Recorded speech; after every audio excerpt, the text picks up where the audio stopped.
प्यारे बच्चों, जय सिया राम। तो आज के क्लास में हम लोग कवर करेंगे हमारा क्लास 11 पॉलिटिकल साइंस का टॉप 100 ऑब्जेक्टिव्स। ठीक है, ये सारे के सारे क्वेश्चन आपके कल के आने वाले एग्जाम के लिए बहुत ही ज़्यादा इंपॉर्टेंट होने वाले हैं। इसीलिए वीडियो को पूरा ज़रूर देखिएगा ताकि कोई भी इंपॉर्टेंट क्वेश्चन आप लोगों से छूट ना जाए। तो हम लोग हर एक चैप्टर से 10 इंपॉर्टेंट क्वेश्चंस करेंगे। ठीक है, ये हमारा पॉलिटिकल साइंस का पहला बुक है। ठीक है, और पहला बुक से अभी हम लोग 100 क्वेश्चंस कवर करेंगे, वेरी वेरी इंपॉर्टेंट। और नेक्स्ट सीरीज में हम लोग सेकेंड बुक से 100 क्वेश्चंस कवर करेंगे। ठीक है, तो प्यारे बच्चों, चैनल को सब्सक्राइब करके बेल आइकन जरूर हिट करें ताकि इस तरह के जितने भी इंपॉर्टेंट वीडियोस रहेंगे पॉलिटिकल साइंस का या फिर हिस्ट्री का, ठीक है, उसका सारा इंपॉर्टेंट नोटिफिकेशंस जो है वो आप लोग तक पहुंचता रहेगा। साथ ही साथ अपने दोस्तों के साथ वीडियोस को ज़रूर शेयर करिएगा ताकि हर बच्चे को इससे हेल्प मिल सके। चलिए अब स्टार्ट करते हैं। ये सारे के सारे क्वेश्चंस आप लोग के कल के परीक्षा के लिए बहुत ही ज़्यादा इंपॉर्टेंट रहने वाले हैं। देखिए, हमारा पहला चैप्टर है संविधान क्यों और कैसे। ठीक है, और इस चैप्टर से हम लोग एक एक करके सारे क्वेश्चंस देखते हैं। तो पहला क्वेश्चन है, संविधान सभा के अध्यक्ष कौन थे या फिर भारत के प्रथम राष्ट्रपति कौन थे। ठीक है, तो इसका करेक्ट आंसर हो जाएगा डॉक्टर राजेंद्र प्रसाद, यानी कि ऑप्शन 1। आगे बढ़ते हैं। क्वेश्चन नंबर 2 है, संविधान सभा के लिए चुनाव कब संपन्न हुआ। तो इसका आंसर हो जाएगा 1946 ईस्वी में। ठीक है, तो ऑप्शन 2 हो जाएगा करेक्ट आंसर। नेक्स्ट देखते हैं। क्वेश्चन नंबर 3 है, संविधान सभा में मनोनीत सदस्यों की संख्या कितनी थी। तो टोटल 93 थी। ठीक है, तो ऑप्शन 1 हो जाएगा करेक्ट आंसर। क्वेश्चन नंबर 4 है, भारतीय संविधान कब लागू हुआ। तो भारतीय संविधान कब लागू हुआ था, 26 जनवरी 1950 को। ठीक है, तो ऑप्शन 4 हो जाएगा करेक्ट आंसर। नेक्स्ट देखते हैं। क्वेश्चन नंबर 5 है, भारत संविधान को अपनाया गया कब। संविधान सभा के द्वारा। ठीक है, किसके द्वारा, संविधान सभा के द्वारा। तो ऑप्शन 1 हो जाएगा करेक्ट आंसर। क्वेश्चन नंबर 6 है, भारतीय संविधान किस प्रकार का संविधान है। तो भारतीय संविधान लिखित और विस्तृत संविधान है। तो ऑप्शन 3 हो जाएगा करेक्ट आंसर। आगे बढ़ते हैं। क्वेश्चन नंबर 7 है, संविधान की प्रस्तावना को भारत की राजनीतिक जन्म कुंडली किसने कहा। तो इसका करेक्ट आंसर हो जाएगा के.एम. मुंशी ने। ठीक है, यानी कि ऑप्शन 4। क्वेश्चन नंबर 8 है, संविधान में न्यायिक समीक्षा की व्यवस्था किस संविधान से ली गई है। तो इसका आंसर हो जाएगा अमेरिका, यानी कि ऑप्शन 1। चलिए नेक्स्ट देखते हैं। क्वेश्चन नंबर 9 है, किसने कहा कि भारतीय संविधान वकीलों का स्वर्ग है। तो इसका आंसर हो जाएगा प्रोफेसर आइवर जेनिंग्स। ठीक है, यानी कि ऑप्शन 3। क्वेश्चन नंबर 10 है, संविधान सभा के द्वारा संविधान निर्माण में कुल कितना समय लगा। तो इसका आंसर हो जाएगा 2 वर्ष 11 माह 18 दिन। ठीक है, ये सब आप लोग याद रखिएगा। तो ऑप्शन 2 जो है ये हो जाएगा हमारा करेक्ट आंसर। चलिए आगे बढ़ते हैं। प्यारे बच्चों, वीडियो को पूरा ज़रूर देखिए ताकि कहीं कोई भी इंपॉर्टेंट क्वेश्चन आप लोगों से रह ना जाए। और साथ ही चैनल को सब्सक्राइब करके बेल आइकन जरूर हिट करिएगा, क्योंकि अभी पॉलिटिकल साइंस हो या फिर हिस्ट्री हो या फिर आर्ट्स का कोई भी सब्जेक्ट हो, उसका सबका इंपॉर्टेंट वीडियोज़ का सीरीज़ आने वाला है। ठीक है, तो आप तक नोटिफिकेशन जो है वो पहुँचता रहे, इसीलिए चैनल को सब्सक्राइब करना बहुत आवश्यक है। तो सब्सक्राइब जरूर करिएगा। चलिए नेक्स्ट चैप्टर देखते हैं। नेक्स्ट चैप्टर है हमारा भारतीय संविधान में अधिकार। ठीक है, तो इससे हम लोग पहला क्वेश्चन देखते हैं। क्वेश्चन नंबर 1 है, वर्तमान में भारतीय नागरिकों को कितने मौलिक अधिकार प्राप्त हैं। तो इसका आंसर हो जाएगा 6, यानी कि ऑप्शन 1। क्वेश्चन नंबर 2 है, मौलिक कर्तव्यों की संख्या कितनी है। तो इसका आंसर हो जाएगा 10, यानी कि ऑप्शन 4। क्वेश्चन नंबर 3 है, मौलिक अधिकारों का संरक्षक कौन है। ठीक है, तो इसका करेक्ट आंसर हो जाएगा सर्वोच्च न्यायालय, यानी कि ऑप्शन 2।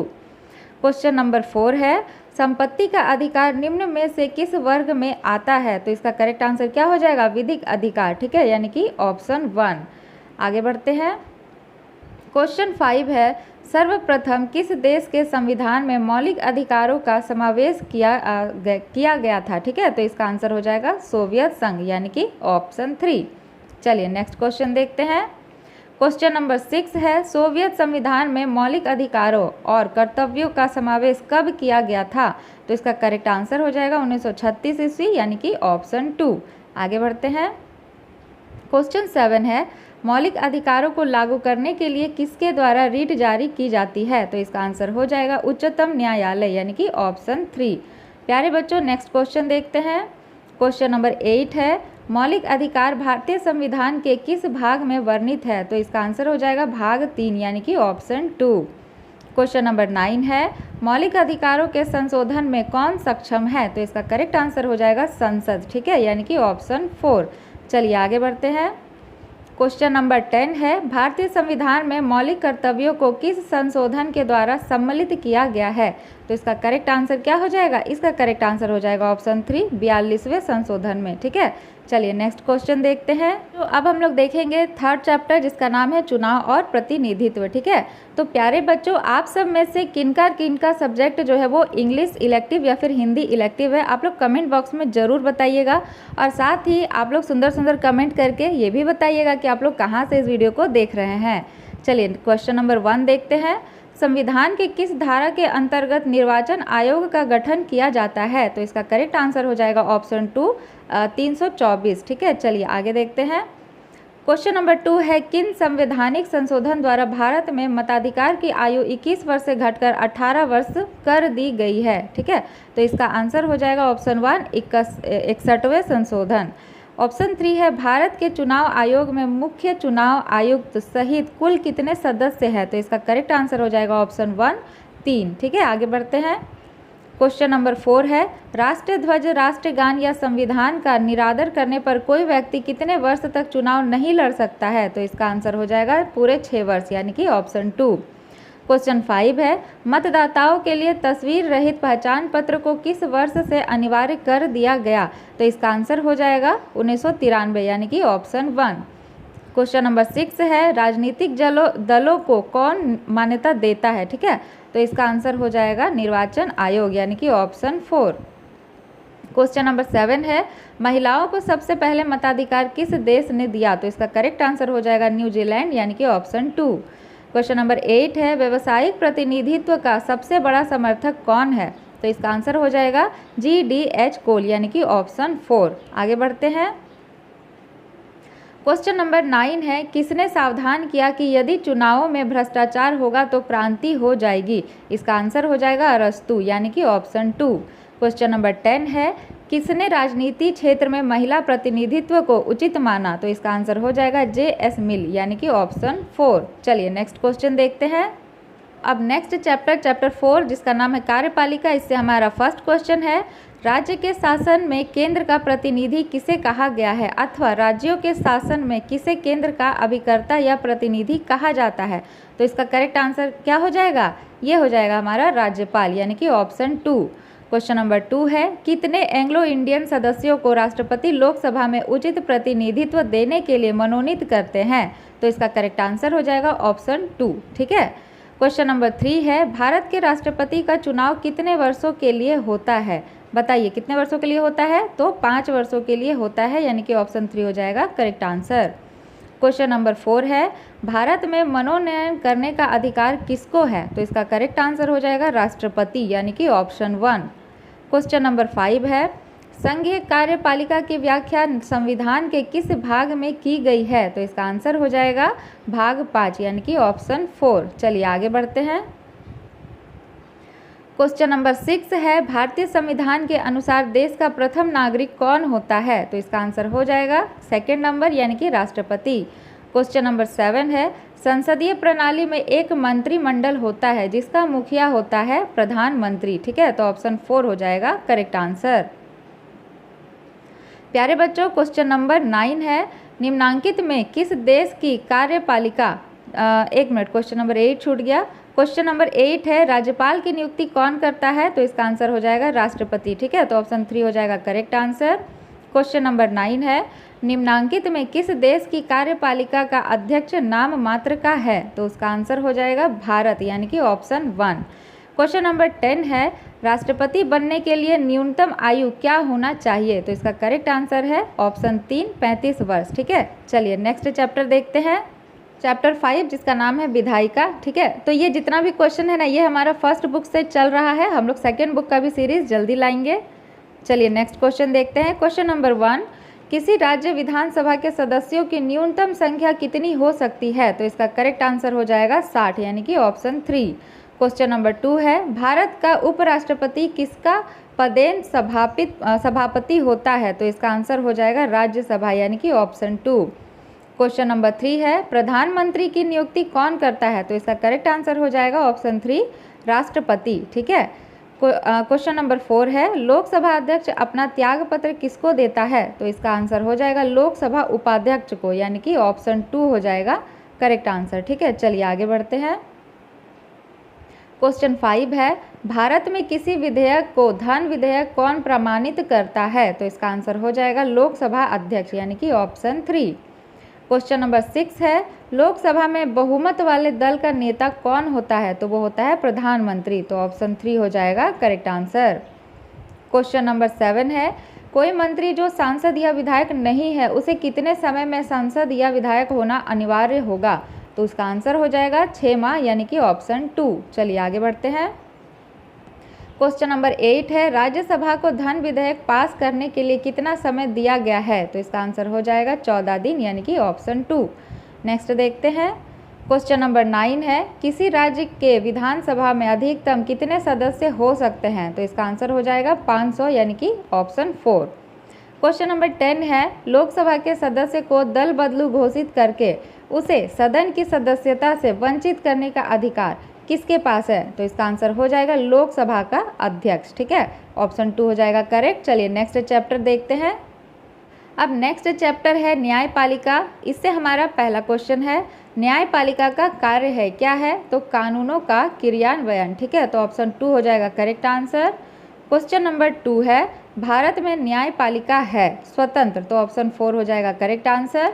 क्वेश्चन नंबर 3 है सर्वोच्च न्यायालय के न्यायाधीशों की अवकाश आयु को बढ़ाने का अधिकार किसे है, तो इसका आंसर हो जाएगा संसद, यानी कि ऑप्शन 4। चलिए नेक्स्ट क्वेश्चन देखते हैं। क्वेश्चन नंबर 4 है उच्च न्यायालयों के न्यायाधीशों की अवकाश आयु कितनी है, तो इसका आंसर हो जाएगा 62 वर्ष। ठीक है, यानी कि ऑप्शन 2। क्वेश्चन नंबर 5 है भारत के सर्वोच्च एवं उच्च न्यायालय में न्यायाधीशों की नियुक्ति कौन करता है, तो राष्ट्रपति करता है, यानी कि ऑप्शन 1 हो जाएगा करेक्ट आंसर। क्वेश्चन नंबर 6 है झारखंड उच्च न्यायालय कहाँ स्थित है, तो इसका आंसर हो जाएगा रांची, यानी कि ऑप्शन 2। क्वेश्चन नंबर 7 है संविधान की व्याख्या करने का अंतिम अधिकार किसे प्राप्त है, तो इसका आंसर हो जाएगा सर्वोच्च न्यायालय को, यानी कि ऑप्शन 4 हो जाएगा करेक्ट आंसर। क्वेश्चन नंबर 8 है किसने कहा कि यदि न्याय का दीपक बुझ जाए तो अंधकार कितना गहन होगा, तो इसका आंसर हो जाएगा लॉर्ड जेम्स ब्राइंस ने, तो ऑप्शन 1 हो जाएगा करेक्ट आंसर। आगे बढ़ते हैं।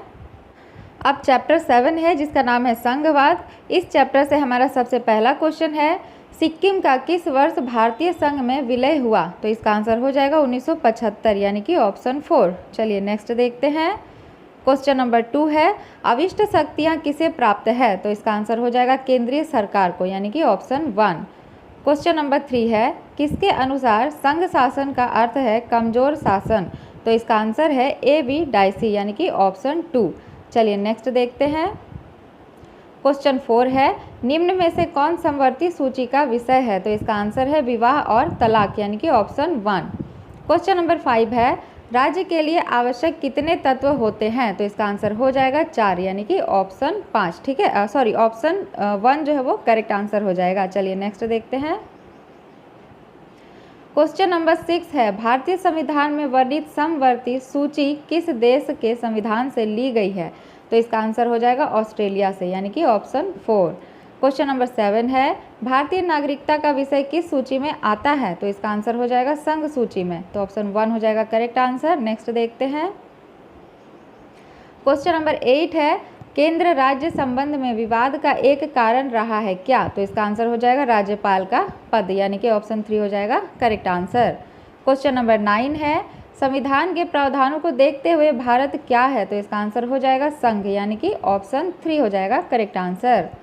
क्वेश्चन नंबर 10 है भारत संघ के किस राज्य को विशेष राज्य का दर्जा प्राप्त था, तो वो है जम्मू कश्मीर। ठीक है, वो था जम्मू कश्मीर, तो ऑप्शन 3 हो जाएगा करेक्ट आंसर। चलिए नेक्स्ट क्वेश्चन देखते हैं।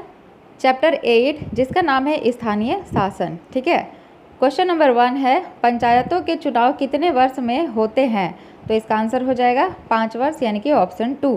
क्वेश्चन नंबर 2 है निम्न में से किस राज्य में पंचायती राज की व्यवस्था नहीं है, तो इसका करेक्ट आंसर हो जाएगा मेघालय, मिजोरम, नागालैंड, तीनों, यानी कि इनमें से सभी। ठीक है, ऑप्शन 4 हो जाएगा करेक्ट आंसर।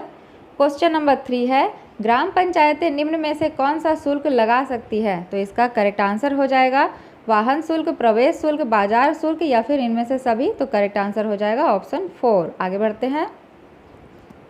क्वेश्चन 4 है, भारत में नगरीय प्रशासन का अस्तित्व कब से है? तो इसका आंसर हो जाएगा 1883 ईस्वी यानी कि ऑप्शन 3। क्वेश्चन 5 है, किस राष्ट्र नेता ने कलकत्ता नगर निगम के अध्यक्ष के रूप में कार्य किया? तो इसका आंसर हो जाएगा सुभाष चंद्र बोस यानी कि ऑप्शन 2।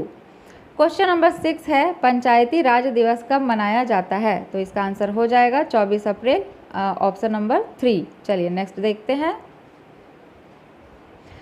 क्वेश्चन नंबर 7 है, पंचायती राज का उद्घाटन राजस्थान के किस जिले में हुआ? तो इसका आंसर हो जाएगा नागौर, ठीक है, यानी कि ऑप्शन 4 हो जाएगा करेक्ट आंसर। क्वेश्चन नंबर 8 है, यदि किसी राज्य की जनसंख्या 20 लाख से कम है तो उस राज्य में पंचायती राज की व्यवस्था होगी, कैसी होगी? द्विस्तरीय, ठीक है, तो ऑप्शन 2 हो जाएगा करेक्ट आंसर। नेक्स्ट देखते हैं।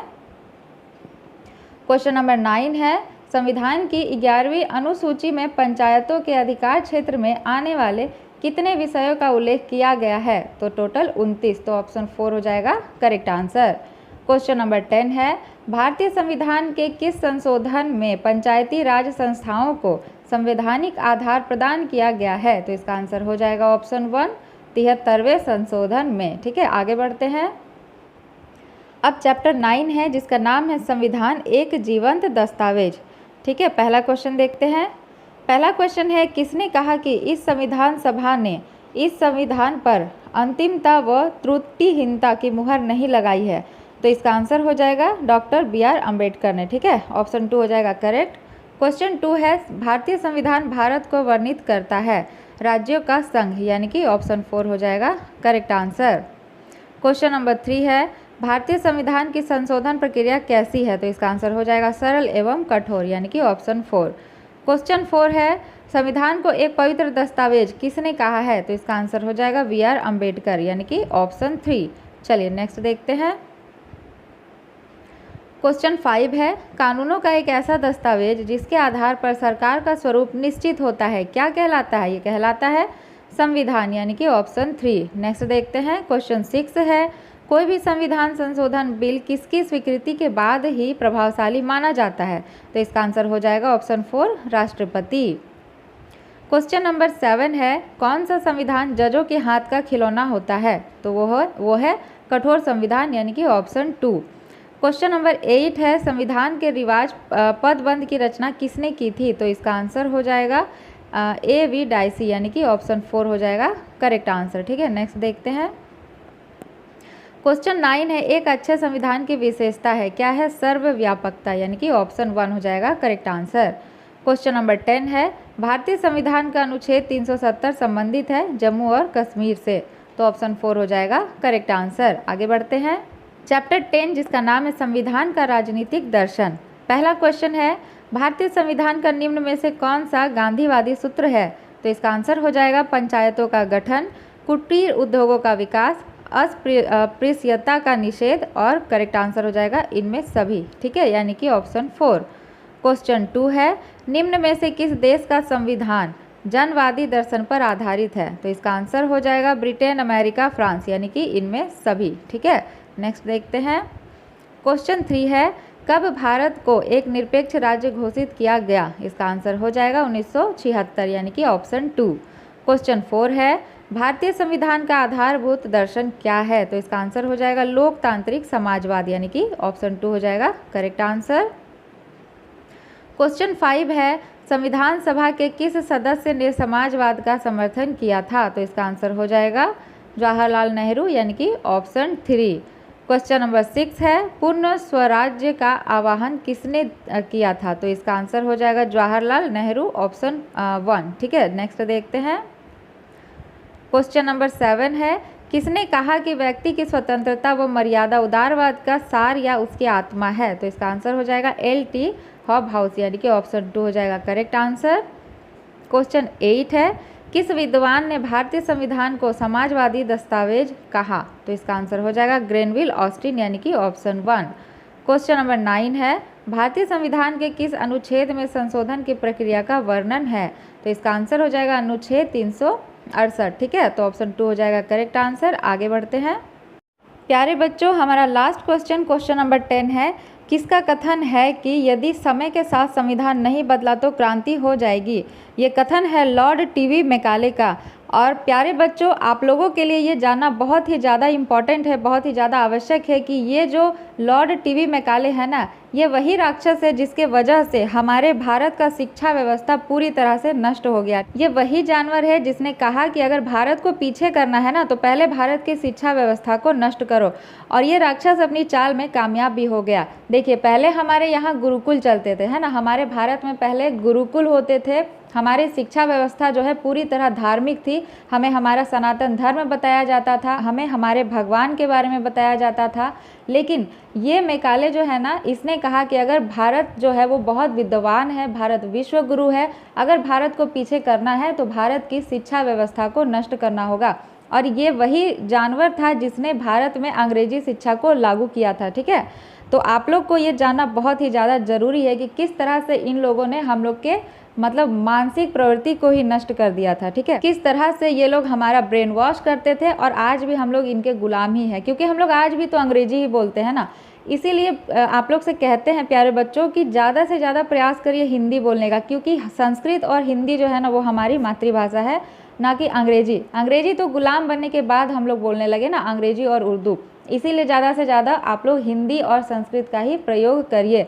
हाँ, समझते हैं कि ये एक दिन नहीं होगा, ये तुरंत नहीं होगा, लेकिन प्रयास करने के बाद एक दिन ज़रूर होगा, ठीक है। इसीलिए ज़्यादा से ज़्यादा प्रयास करिए संस्कृत या हिंदी बोलने का, ठीक है।